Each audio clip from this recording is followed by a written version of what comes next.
Be a gathering storm when it comes around the fallout over Hillary Clinton's use of personal email while Secretary of State. Now, a new report from the AP says that the former Secretary of State had her own computer server for that account at her home in Chappaqua, New York. Despite the controversy that surrounds her, Clinton did acknowledge the subject in her address to Emily's List at a gala last night. Instead, she continued to tease a run for president. And I suppose it's only fair to say, don't you someday want to see a woman president of the United States of America? So joining me right now, David Brock from Media Matters for America, founder and chairman of the board. David, it's great to see you here, and let's talk about this because we just had Josh Earnest talk about the fact that the administration has always said that it needs to have anyone's emails properly preserved and retained, but that it's important that they recognize that Secretary of State Clinton has handed over her private emails to the State Department. But is she above the fact that she should operate without oversight as Secretary of State now that it's been revealed she has her own server and used the personal accounts? Well, I don't think she was operating without oversight. What we know here is that the relevant statutes were complied with. The State Department said yesterday that 55,000 pages of emails were turned over late last year in compliance with that law, and the vast majority of those emails the State Department had access to for years.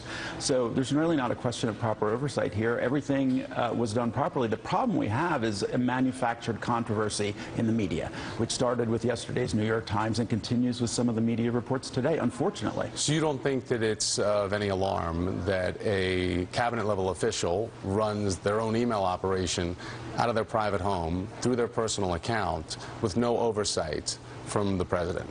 That's not a problem. I don't know why that would be a problem. I don't think it's material. I think the issue is, wouldn't you want to know that the Clintons had a lot of security on their email and that the Chinese and the Russians weren't hacking into their email? So we shouldn't trust our own government and the elected official that our president is in appointing Hillary Clinton. The American people electing the president should have no oversight over Hillary Clinton.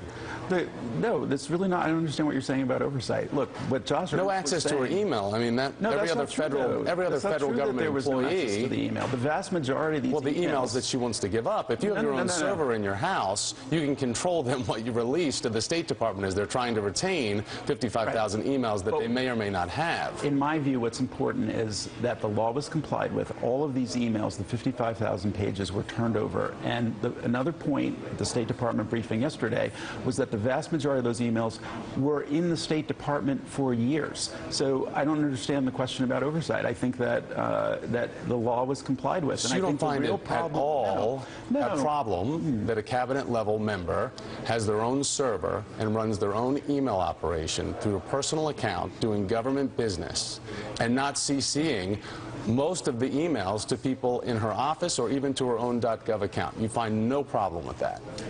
The law specified what was required and the law was complied with.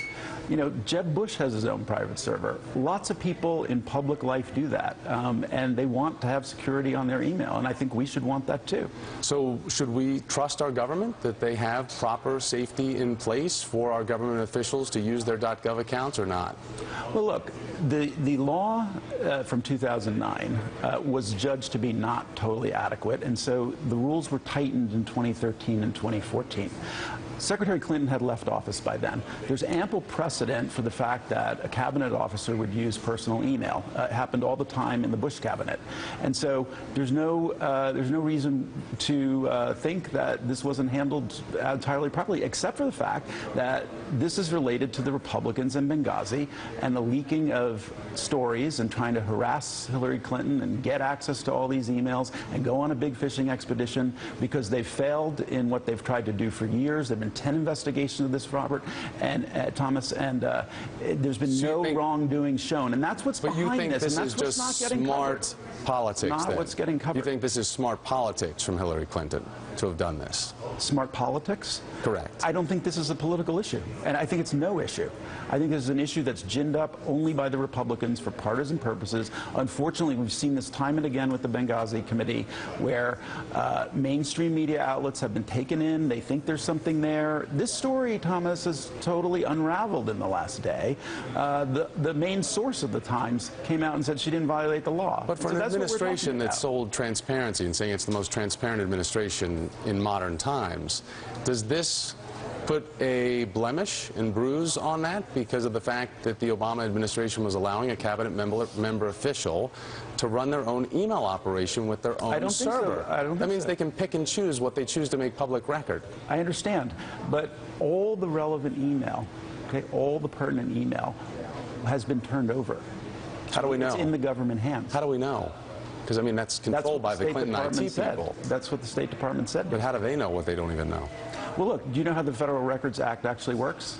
It's up to the head of the agency to decide what's relevant. That's what the law is. Okay, well, then hopefully they're all submitted now. David Brock, great to have you here. Thank you, sir.